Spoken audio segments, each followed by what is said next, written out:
대강절 첫 번째 주일이며 교회력, 즉 교회의 달력이 새롭게 시작되는 날입니다. 우리 그림 한번 보여주시겠어요? 세상의 달력으로 표현하자면 오늘이 교회력의 새해 첫날입니다. 교회가 교회력을 만든 이유는 예수님의 생애를 중심으로 1년 내내 그리스도인들이 예수님과 동행하는 삶을 돕기 위함입니다. 그래서 이 교회력의 큰 주제는 한마디로 예수님과의 동행이다라고 말할 수가 있습니다. 이 교회력은 예수님의 태어나심을 기다리는 대강절로부터 시작이 되는데요. 강단의 색도 바뀌었죠. 지난주까지만 해도 녹색이었다가 이번 주부터는 또 보라색으로 바뀌게 됩니다. 성탄절 전 4주 동안 이 땅에 오실 주님을 경건과 회개의 삶을 통해 한 주 한 주 기다리는 기간이 바로 대강절, 기다릴 때의 강림, 내릴 강 써서 대강절입니다. 오심을 기다리는 절기다라는 것이 대강절입니다. 근데 이 대강절 기간에 우리가 기억해야 할 가장 중요한 주제 중 하나는 매년 강조를 하고 있지만 기다림이라는 겁니다. 우리는 촛불이 1개, 2개 켜지는 것을 바라보면서 예수님을 향한 기다림이 점점 더 커지게 됩니다. 오늘도 촛불이 하나, 가운데 보라색 촛불이 하나 켜졌는데요. 오늘 켜진 첫 번째 초는 희망의 주로 오신 예수님을 상징하는 촛불입니다. 이제 하나씩 켜지게 될 텐데, 그러면서 우리는 주님 오심에 가까이 오심을 우리는 또한 알아가게 되는 거죠. 자, 그렇다면 우리는 주님 오심을 어떻게 기다려야 할까요? 대강절 첫 번째 주일인 오늘은 거룩함에 대해서 말씀을 드리려고 합니다. 레위기 11장 45절에 보면 나는 너희 하나님이 되려고 너희를 애굽 땅에서 인도하여 낸 여호와라, 내가 거룩하니 너희도 거룩할지어다 라고 말씀하고 있습니다. 데살로니가전서 4장 3절에도 하나님의 뜻은 이것이니 너희의 거룩함이라 라고 말씀합니다. 우리는 신앙생활하면서 거룩이라는 말을 자주 씁니다. 찬송 중에도 기도 중에도 거룩이라는 단어가 자주 쓰입니다. 우리가 자주 사용하고 또 오늘 본문에도 여러 차례 언급하고 있는 거룩, 히브리어로는 카도시라고 하는 이 거룩은 보통 세속적이지 않고 세상적이지 않고 불경스럽지 않은 것을 나타낼 때 사용하는 말이 거룩이라는 말입니다. 즉 세상과 구별되고 구분된 것을 거룩이라고 말합니다. 그런데 하나님은 우리가 이런 거룩한 구별된 삶 살기를 원하십니다. 그래서 내가 거룩하니 너희도 거룩하라 라고 말씀하십니다. 다시 말하면 하나님을 모르는 세상 사람들과는 좀 다르게 살라고 말씀하십니다. 세상과 다른 삶, 그것이 바로 거룩한 삶인 것입니다. 사랑하는 성도님들, 우리가 진정 그리스도인이요 하나님의 자녀라면 믿지 않는 사람들과 분명히 다른 삶, 거룩한 삶을 살아야 할 줄로 믿습니다. 자, 그렇다면 왜 우리가 믿지 않는 이들과 달리 거룩해야 할까요? 거룩한 삶을 살아야 할까요? 우리가 거룩하게 살아야 할 첫 번째 이유는 우리가 주님의 은혜로 구원받았기 때문입니다. 이제 우리가 복음을 통해서 구원을 받았기 때문에 전과는 다른 삶을 살아야 한다라는 겁니다. 구원받았으므로 예수 그리스도의 제자가 되었으므로 구원받지 못한 사람, 그리스도인이 아닌, 그리스도의 제자가 아닌 믿지 않는 사람들과는 좀 다르게 살아야 하지 않겠느냐 하는 겁니다. 우리가 거룩하게 살아야 할 두 번째 이유는 주님이 다시 오실 것이기 때문입니다. 오늘 본문 13절을 보시면 그러므로 너희 마음의 허리를 동이고 근신하여 예수 그리스도께서 나타나실 때 너희에게 가져다 주실 은혜를 온전히 바랄지어다 라고 말씀했습니다. 우리 주님이 앞으로 다시 오실 것이기 때문에 우리는 주님 오심을 준비하며 거룩하게 살아야 할 것을 명령받고 있는 겁니다. 우리가 거룩하게 살아야 할 세 번째 이유는 우리가 하나님의 자녀이기 때문입니다. 오늘 본문 14절에서 15절을 보면 너희가 순종하는 자식처럼 전에 알지 못할 때에 따르던 너희 사욕을 본받지 말고 오직 너희를 부르신 거룩한 이처럼 너희도 모든 행실에 거룩한 자가 되라 라고 말씀합니다. 자녀는 부모를 닮아갑니다. 아마 여러분들의 자녀는 여러분들을 닮아갈 겁니다. 왜요? 자녀에게 부모의 형상이 담겨져 있기 때문입니다. 이처럼 우리가 거듭나서 하나님의 자녀가 되었으면 하나님은 우리에게 하나님의 성품을 심어주십니다.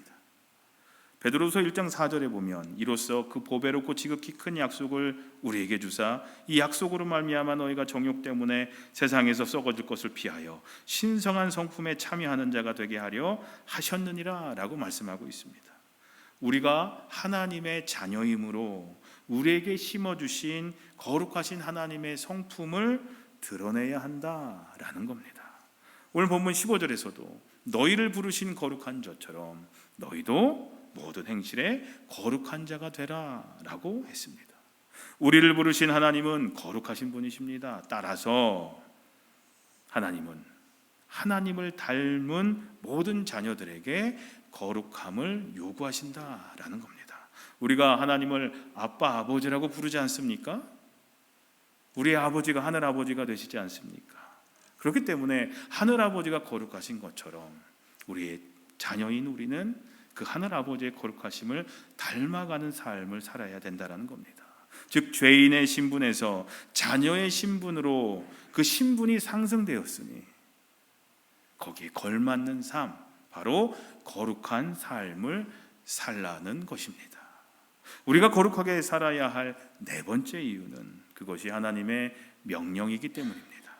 오늘 본문 말씀 16절을 보면 기록되었으되 내가 거룩하니 너희도 거룩할지어다 라고 말씀하고 있습니다. 이 말씀이 성경에 기록된 하나님의 명령임을 말하고 있는데요, 이 구절이 바로 레위기 11장에 나옵니다. 나는 너희의 하나님이 되려고 너희를 애굽 땅에서 인도하여 낸 여호와라. 내가 거룩하니 너희도 거룩할지어다 라고 말씀합니다. 사랑하는 성도님들, 우리는 거룩하게 살아야 합니다. 왜요? 우리는 주님의 은혜로 구원받았기 때문입니다. 주님이 다시 오실 것이기 때문입니다. 우리가 하나님의 자녀이기 때문입니다. 하나님이 명령하셨기 때문입니다. 그리고 한 가지 더 말씀드리자면 언젠가는 하나님 앞에 우리가 심판을 받아야 하기 때문입니다. 그렇기에 우리 하나님이 거룩하신 것처럼 우리도 거룩한 삶을 살아야 할 줄로 믿습니다. 사랑하는 성도님들, 대강절을 보내면서 세상과 구별된 삶, 거룩한 삶을 사심으로 인해서 세상과 믿지 않는 사람들에게 좋은 영향력, 선한 영향력, 그리스도의 사랑을 전하는 능력이 넘치는 삶을 사시기를 우리 주님의 이름으로 간절히 기도합니다. 신앙적인 면이나 삶의 모든 면에서 본이 되시기를 소망합니다. 교회에선 열심인지 몰라도 가정에선, 일터에선 그 사람 별로야 라는 말이 아니라, 그런 얘기 들어보셨어요? 이런 얘기 들으면 안 되잖아요, 우리가. 그죠? 역시 예수 믿는 사람들은 달라도 뭔가 달라, 이런 얘기 들어보신 적 있으세요? 우리가 이런 얘기를 들어야 되잖아요. 세상에서 믿지 않는 사람들에게 확실히 예수 믿는 사람들은 뭔가 달라, 이런 소리 들어야죠. 여러분들 못 들어보셨습니까? 들어보신 분 있으세요? 들어보셔야 된다라는 거예요. 특별히 제가 더 원하는 것은 배단위 교회 사람들은 다른 이민교회 사람들하고는 달라도 뭔가 달라 라는 칭찬이 곳곳에서 들려오기를 간절히 기도합니다. 그렇다면 우리는 어떻게 거룩해질 수 있을까요? 거룩하게 살아야 된다는 이유는 말씀드렸는데, 그러면 어떻게 거룩하게 살 수 있을까요? 가장 기본이 되는 방법 두 가지는 말씀과 기도를 통해서입니다. 디모데전서 4장 5절 말씀 우리 함께 읽겠습니다. 시작. 하나님의 말씀과 기도로 거룩하여짐이라 라고 말씀합니다. 요한복음 17장에서 예수님은 또 이렇게 얘기하셨습니다. 우리 같이 읽을까요? 시작. 그들을 진리로 거룩하게 하옵소서. 아버지의 말씀은 진리니다 라고 예수님이 기도하셨습니다. 바로 이 진리인 말씀이 우리를 거룩하게 할 수 있다는 거죠. 시편 119편에 청년이 무엇으로 그의 행실을 깨끗하게 하리이까 주의 말씀만 지킬 따름이니이다 라고 말씀했습니다. 말씀이 나의 삶 속에, 나의 가정 속에, 나의 일터 안에 자리 잡고 있다면 우리는 구별된 거룩한 삶을 분명히 살아갈 수가 있습니다. 근데 왜 그렇지 못합니까? 말씀은 읽어도 삶으로 그 말씀이 살아 움직이지 않기 때문에, 머리에만 그 말씀이 있기 때문에 우리 삶이 변하지 않는 겁니다.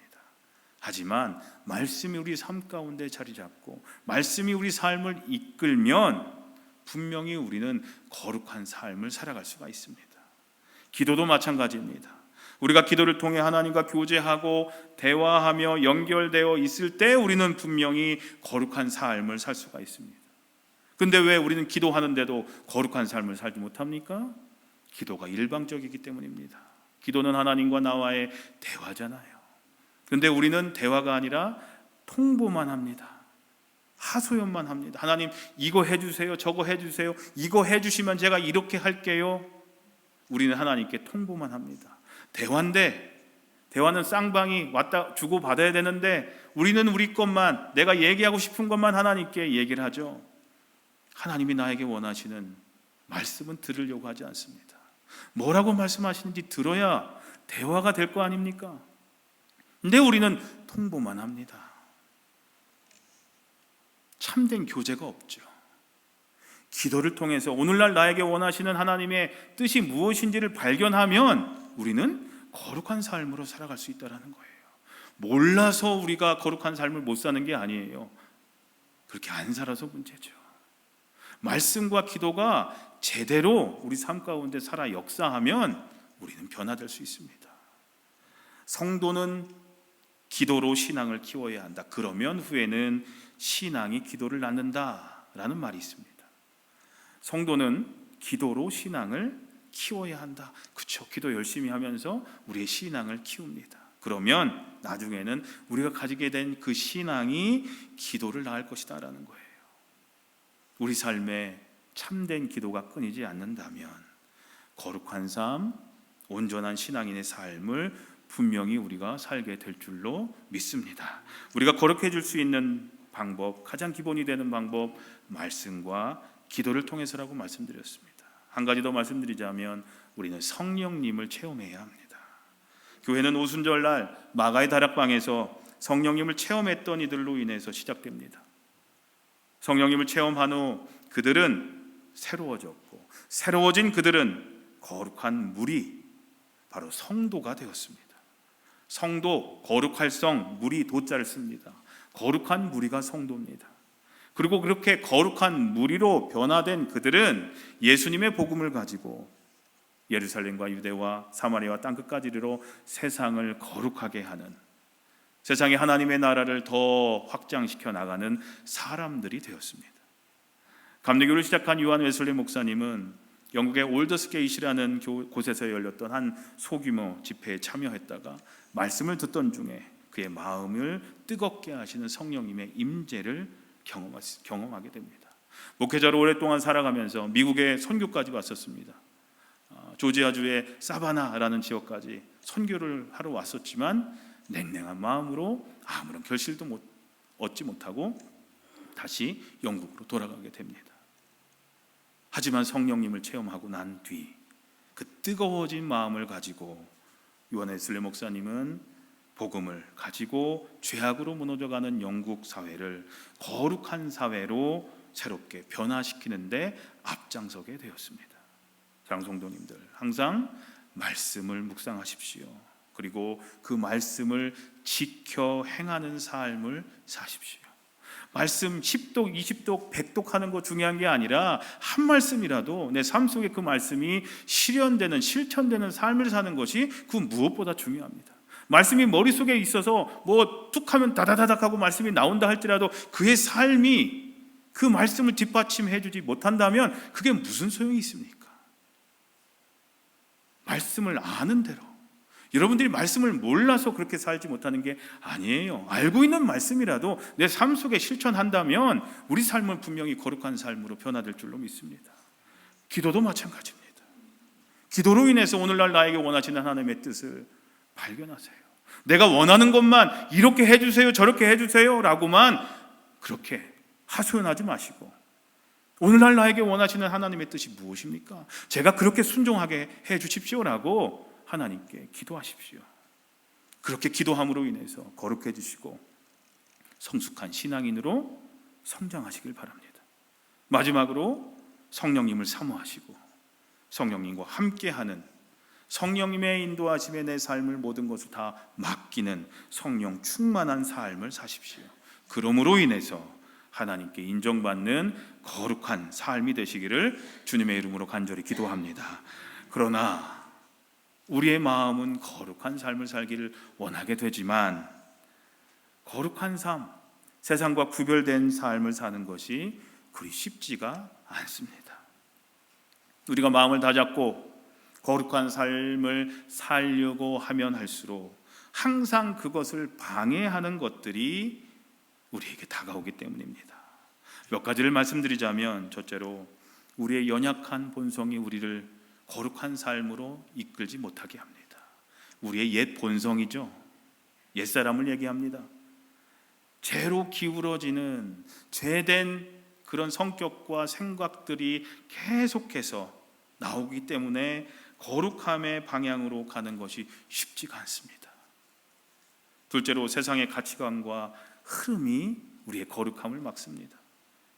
경쟁하고 또 욕망이 있고 물질 중심의 문화가 우리의 시선을 흔듭니다. 더 좋은 것, 더 많이 움켜잡으라고 세상은 얘기를 하죠. 세상의 가치관이 그렇습니다. 세상이 그렇게 흘러갑니다. 그러니 예수 믿는 우리들도 돈, 물질, 성공, 그런 것만 따라가게 되는 거죠. 많은 한국교회가 그래요. 더 크게, 더 많이, 더 넓게 똑같이 세상을 따라가고 있죠. 그것이 우리가 거룩함으로 가는 길을 막습니다. 셋째로 주변 환경과 인간관계의 압력이 그래요. 직장과 가정과 사회 속에서 거룩한 선택을 하게 되면 손해보는 것처럼 느껴져요. 그때 우리는 타협을 하죠. 타협의 유혹이 생깁니다. 넷째로 보이지 않는 영적 공격이 있습니다. 기도를 방해하고 우리 마음을 복잡하게 만들어서 우리가 거룩함을 약하게 만듭니다. 사탄이 우리에게 그렇죠.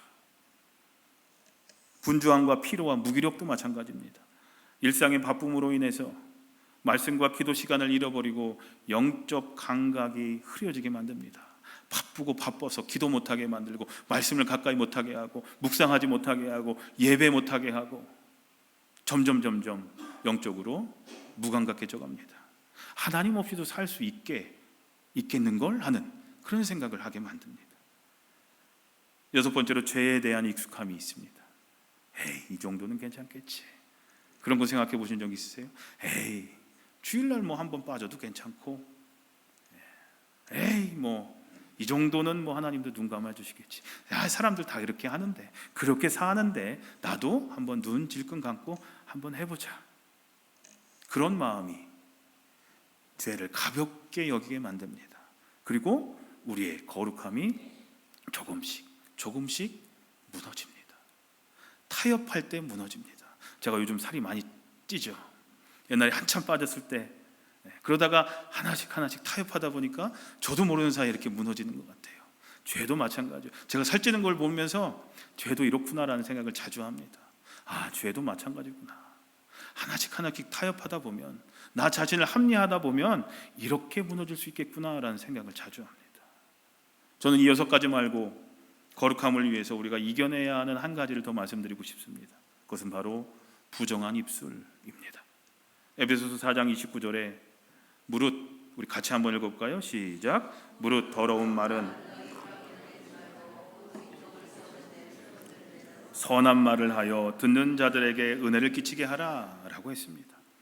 그러기에 하나님이 원하시는 거룩한 모습이 되기 위해서는 우리는 먼저 부정한 입술을 단속해야 합니다. 예수님께서 말씀하시기를 입으로 들어가는 음식이 사람을 더럽게 하는 것이 아니라 사람의 입에서 나오는 것이 사람을 더럽게 한다라고 말씀하셨습니다. 예수님은 그래서 우리의 입술을 부정하게 사용하지 말라고 하십니다. 그러기에 우리는 입술로 나오는 부정한 말들을 멈춰야 합니다. 입술에서 나오는 부정함을 우리가 제거할 때 그만큼 우리는 거룩한 모습이 될 수가 있습니다. 사랑하는 성도님들, 부정적인 말이란 하나님을 믿지 못하는 불신의 마음에서부터 나옵니다. 그래서 하나님은 긍정적인 사람을 좋아하십니다. 소망을 품는 이들을 좋아하십니다. 믿음의 눈으로 볼 줄 아는 이들을 원하십니다. 그리고 하나님은 불가능해 보이는 일도 믿음으로 받아 행동으로 옮기는 사람에게 복을 허락해 주십니다. 예수님이 38년 된 병자에게 자리를 들고 일어나 걸어가라 라고 하셨을 때 그가 부정적인 입술로 대답했다면 예수님의 능력을 체험하지 못했을 겁니다. 날 때부터 소경된 사람이 실로암 연못에 가서 눈을 씻으라는 예수님의 말씀을 들었을 때 부정한 입술로 대답했다면 그는 세상을 볼 수 있는 기적을 경험하지 못했을 겁니다. 그들이 예수님께 예수님, 이제까지 그런 일이 일어난 적이 없습니다. 그러게 그런 일은 불가능합니다. 나는 일어나 걸을 수가 없습니다. 나는 장님이라서 실로암까지 갈 수가 없습니다. 라고 부정한 입술로 말했다면 그들은 절대 그런 기적을 체험하지 못했을 겁니다. 이렇듯 긍정적인 입술과 부정적인 입술에는 엄청난 차이가 있습니다. 부정적인 입술은 하나님이 주시는 거룩함에 동참하지 못합니다. 그렇게 우리의 입술에서 부정의 말을 제거해야 할 줄로 믿습니다.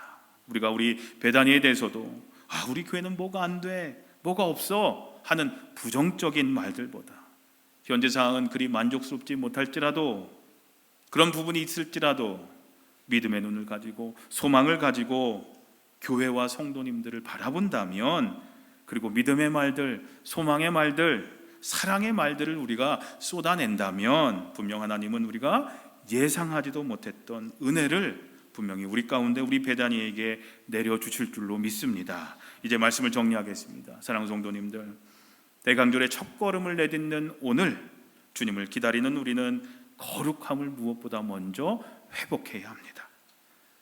그렇다면 왜 거룩해야 합니까? 우리는 주님의 은혜로 구원함을 얻었기 때문입니다. 주님이 다시 오실 것이기 때문입니다. 우리가 하나님의 자녀이기 때문입니다. 하나님이 명령하셨기 때문입니다. 그리고 우리가 주님 앞에 설 그날을 바라보며 거룩한 삶으로 준비하는 것이 지혜로운 성도의 삶이기 때문입니다. 그러나 이 거룩함은 결코 쉽지가 않습니다. 우리의 옛 본성, 세상의 유혹, 관계의 압력, 영적인 공격, 분주함과 무기력, 죄에 대한 익숙함, 그리고 부정한 입술까지 수없는 방해가 우리에게 다가옵니다. 그래서 우리를 흔듭니다. 거룩하게 살지 못하게 만듭니다. 그럼에도 불구하고 하나님은 우리에게 말씀과 기도와 성령님의 도우심이라는 능력을 주셨습니다. 말씀은 우리를 비추고 기도는 우리를 세우며 성령님은 우리를 변화시키십니다. 사랑하는 성도님들, 대강절을 보내며 우리의 시선이 세상에 머물지 않고 오직 주님께 머물기를 간절히 소망합니다. 우리의 입술에는 불평보다 감사와 믿음의 고백이 흐르기를 소원합니다. 우리의 삶이 세상과 뒤섞이는 것이 아니라 거룩함으로 채워지기를 간절히 소망합니다. 그래서 우리를 부르신 거룩하신 주님을 닮아서 거룩함을 회복하는, 거룩함으로 주님을 기다리는 복된 대강절이 되시기를 우리 주님의 거룩하신 이름으로 간절히 축원합니다.